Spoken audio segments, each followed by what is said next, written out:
Bienvenue à tous. En mai 1940, l'Europe s'embrase à nouveau sous l'avancée implacable de la Wehrmacht.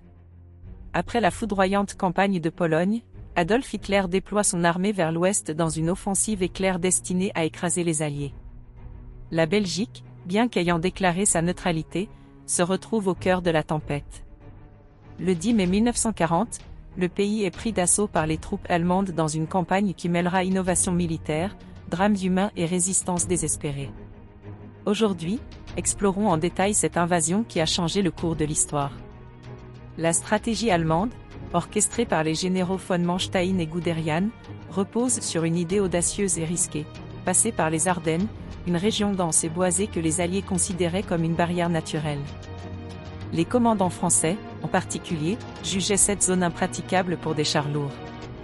Pourtant, Guderian, maître de la tactique du Blitzkrieg, va prouver le contraire. Les troupes allemandes progressent rapidement à travers les routes étroites des Ardennes, utilisant des colonnes de chars Panzer et des camions motorisés. Le 10e corps blindé de Guderian avance à une vitesse stupéfiante, contournant les positions belges et infiltrant les lignes alliées. À Sedan, la percée est totale, les chars traversent la Meuse sous un déluge de feux d'artillerie, semant la panique parmi les défenseurs. En moins de 4 jours, les divisions allemandes débordent les Alliés et se dirigent vers la plaine belge, coupant les communications et isolant les forces françaises et britanniques. Les Ardennes, jugées infranchissables, deviennent donc le théâtre d'une des plus grandes surprises stratégiques de la Seconde Guerre mondiale, mettant en lumière l'audace et la coordination des forces allemandes sous Guderian. Au cœur de l'invasion, le roi Léopold III, chef des armées belges, fait face à des choix déchirants. Dès le début des hostilités, il décide de rester aux côtés de ses troupes, refusant les appels à l'exil lancés par son gouvernement.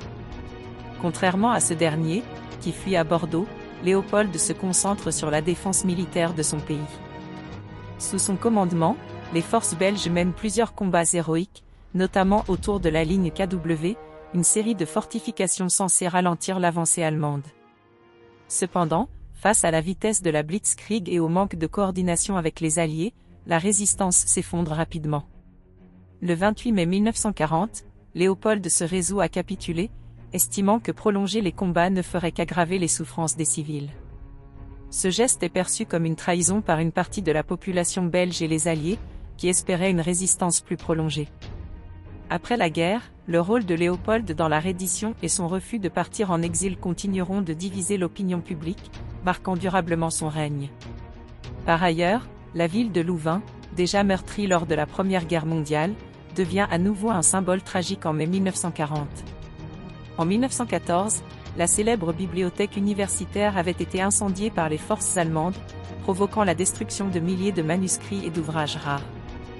En 1940, l'histoire se répète dans un contexte tout aussi chaotique.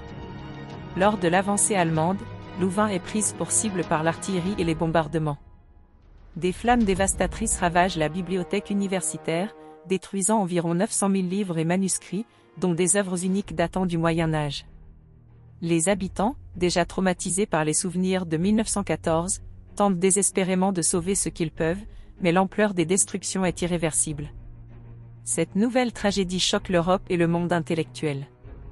Louvain devient un symbole de la fragilité de la culture face à la guerre, un exemple poignant de la manière dont les conflits détruisent non seulement des vies, mais aussi des trésors du patrimoine humain. Parmi les nombreux épisodes de résistance belge, la bataille de Tirlemont occupe une place particulière. Située sur la route stratégique menant à Bruxelles, cette petite ville devient un point de passage clé pour les troupes allemandes. Les soldats belges, bien qu'en infériorité numérique et mal équipés, se battent avec acharnement pour ralentir l'avancée ennemie. À Tirlemont, un simple pont de bois sur la rivière Jette devient l'épicentre des combats.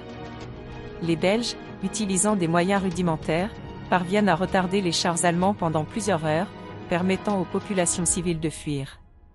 Ce sacrifice ne suffira pas à inverser le cours de la guerre, mais il témoigne du courage des défenseurs belges, prêts à tout pour protéger leurs terres.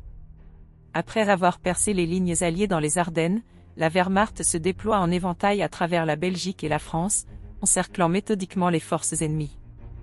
La stratégie allemande, dirigée par von Rundstedt et Guderian, vise à piéger les troupes britanniques et françaises dans une gigantesque nasse autour de Dunkerque.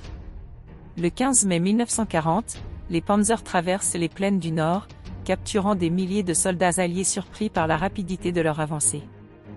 Le 19 mai, les chars de Guderian atteignent la Manche à Abbeville, coupant définitivement la route de retraite des Alliés.